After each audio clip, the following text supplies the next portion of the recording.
The Montana House Republicans just banned one of their state's elected representatives for defending trans rights. Zooey Zephyr is Montana's first trans woman elected to the House of Representatives, and last week she spoke out against a frankly ridiculous anti-trans bill. If you disallow the use of the medical care that is accepted by every major medical association, if you disallow that care and don't allow people to have access to that, the only therapy left is either A, meaningless, or B, conversion therapy, which is torture. I also want to point out, again, gender-affirming care is not Orwellian newspeak, as it says in this letter. It is accepted by every major medical association. I will also say what I said down in committee earlier. This bill tries to define male and female as binary. You could not legislate binary sex any more than you could legislate that the earth is flat. Intersex people exist, trans people exist, and this bill doesn't change that. Lastly, I would say that there were conversations at the end of this, at the very end of the bill, the letter that says life-altering medical procedures should wait until they are adults. What I will say is if you are, by this bill and by what these amendments do, if you are forcing a trans child to go through puberty when they are trans, that is tantamount to torture. If you vote yes on this bill, and yes, on these amendments, I hope the next time there's an invocation, when you bow your heads in prayer, you see the blood on your hands. That was such a powerful statement on the harm that would directly result from passing this bill. But apparently those facts hurt some Republican feelings, because after this debate, the Montana Freedom Caucus called for her censure in a letter where they clutched their pearls, demanding civility and respect, all while they misgender her several times. When legislators met again on Thursday, Speaker of the House Matt Regier refused to allow her to speak on any bill, silencing her and the 11,000 constituents she was elected to represent. Word of this spread fast, and people on all sides of this issue were not okay with this direct denial of democracy. And on Monday, when lawmakers met again, the citizens of Montana showed the fuck up, delivering a petition with over 3,000 signatures, followed by a protest on the Capitol steps where they displayed banners reading, "Democracy dies here."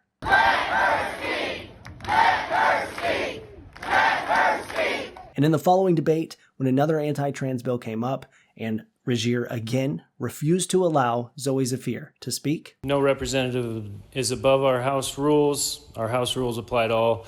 100 representatives will take this to the board. Ruling of Speaker has been upheld. Citizens in the House gallery began chanting, "Let her speak."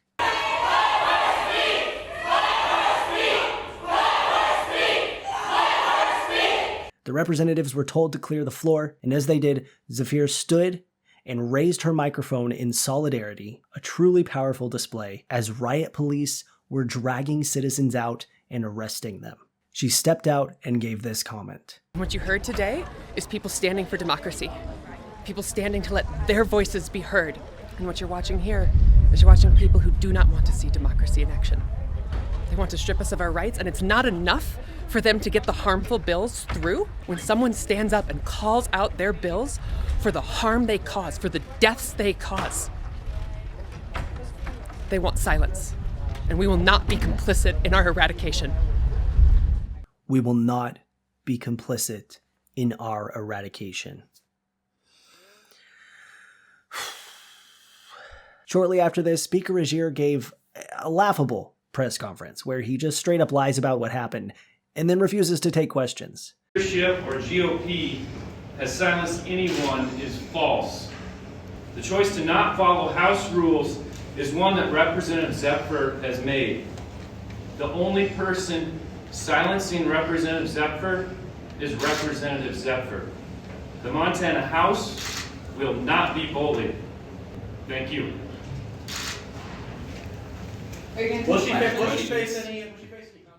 She's silencing herself. That's interesting, since her call button was on the entire time, and for 3 days you've forced her to be silent. I don't know if there's another way to put that maybe is more efficient.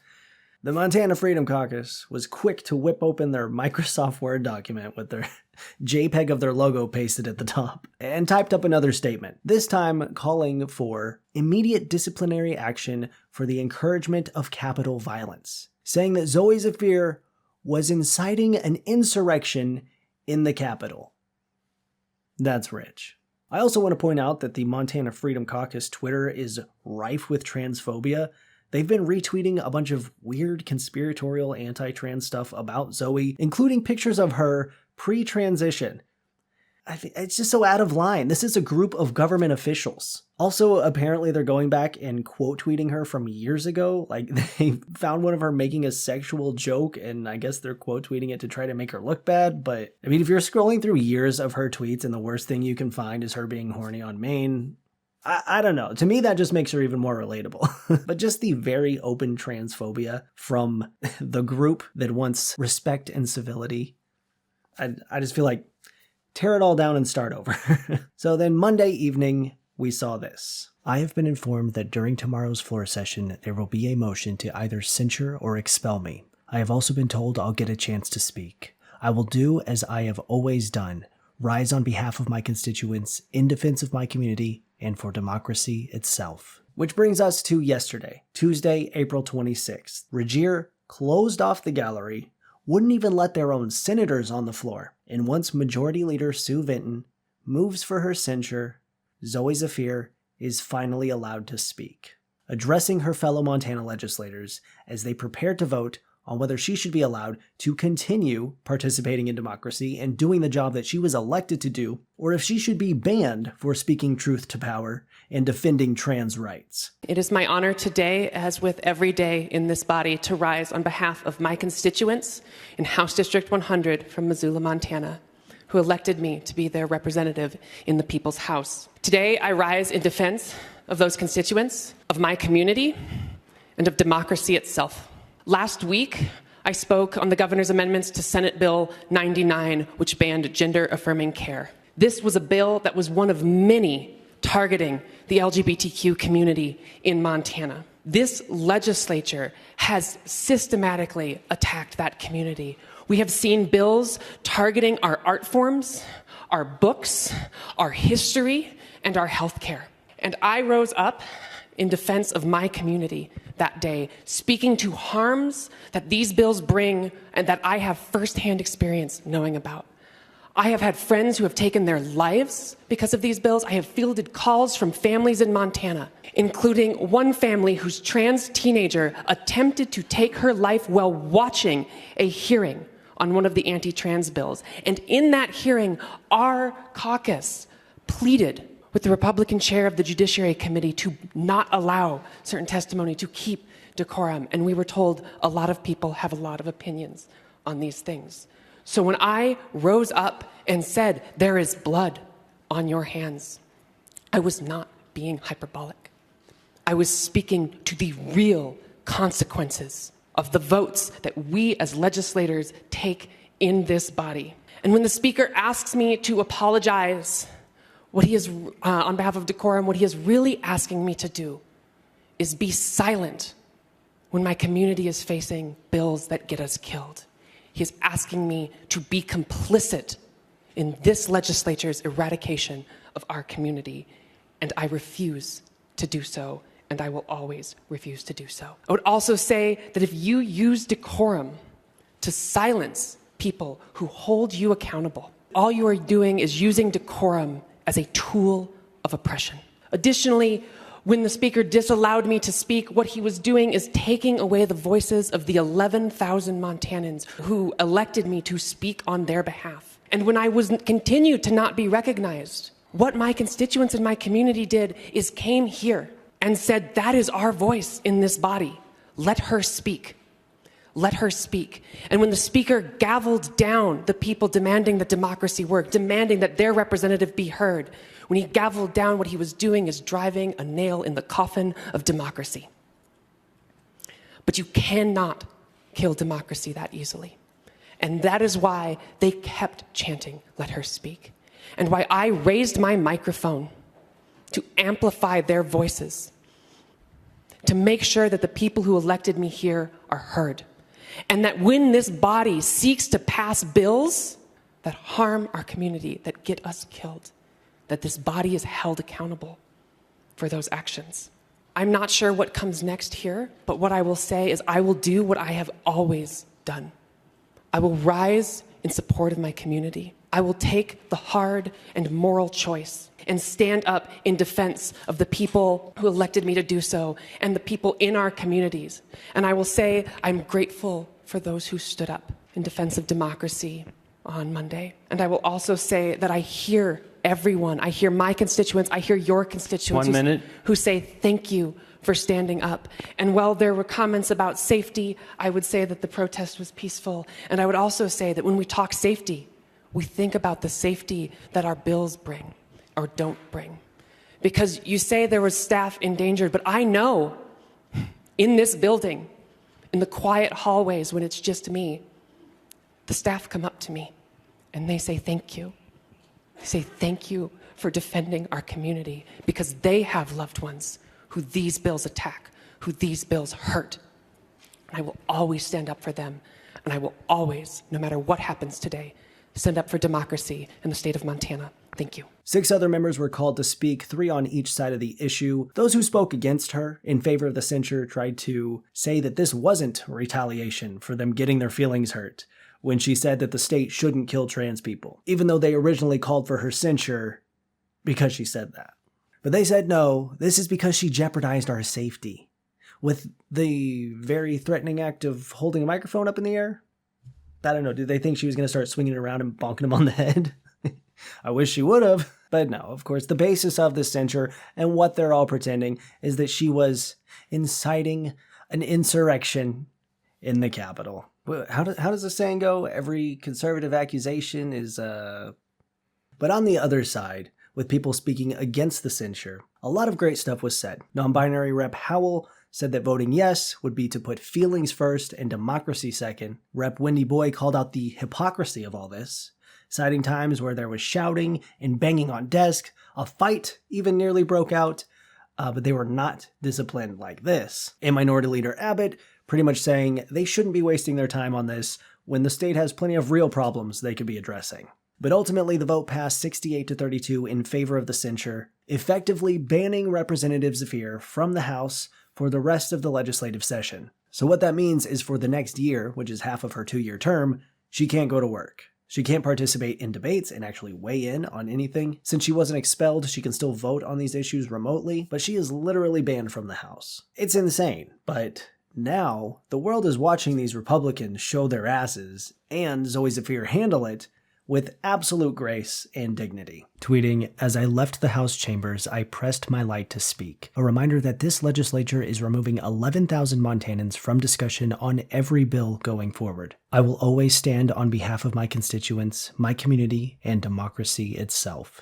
And as outrageous as this whole thing has been, it is not an isolated incident. Minority representatives all over the country are being censured and expelled for standing up to injustice and defending the people that they represent. We saw this in Tennessee with Justin Pearson and Justin Jones, in Oklahoma with Maury Taylor, and yesterday in Nebraska, Senator Megan Hunt found out she was under investigation for a conflict of interest because she spoke out on an anti-trans bill, and the apparent conflict of interest there is that she has a trans child. So I guess the people who are best fit to make these decisions about us are the ones that have nothing to do with us at all. That sounds like it'll really work out great for us. Yeah, love that. But thankfully, these representatives are acknowledging and speaking out about this. What we are seeing and what we warned about in Tennessee was that if it went forward in Tennessee, this attempt to silence dissent through the most extreme measures, it would set a precedent. And so we knew that if they came for one of us, they would come for others of us. And as we saw today with Representative Zephyr in Montana, this trend toward authoritarianism is just continuing.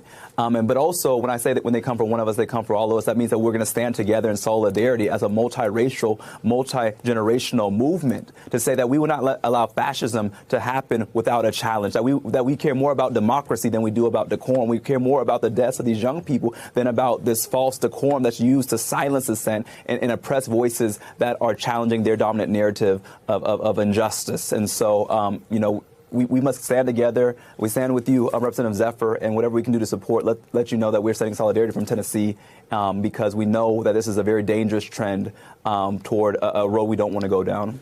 And today, following all of this and her continued efforts to be a fucking badass, Representative Zooey Zephyr actually went to the Capitol and worked from the public area. I mean, I would have laid in bed in sweatpants for a week and cried if that was me, but she got up and went to work after all of this, or at least close as she physically, legally could now. And I just think that's fucking awesome. So that's where we are. I know it seems bleak, but I don't want anyone walking away from this feeling hopeless. They're attempting to silence us because they are scared of what we have to say. And in trying to silence Zooey Zephyr, they have given her a bigger platform than they could have ever imagined. Countless headlines, countless news interviews. This is everywhere. People are seeing this shit, and they are shocked, and they are angry just like us. They see us, and they are with us, and we will continue to fight. We won't be complacent in our own eradication.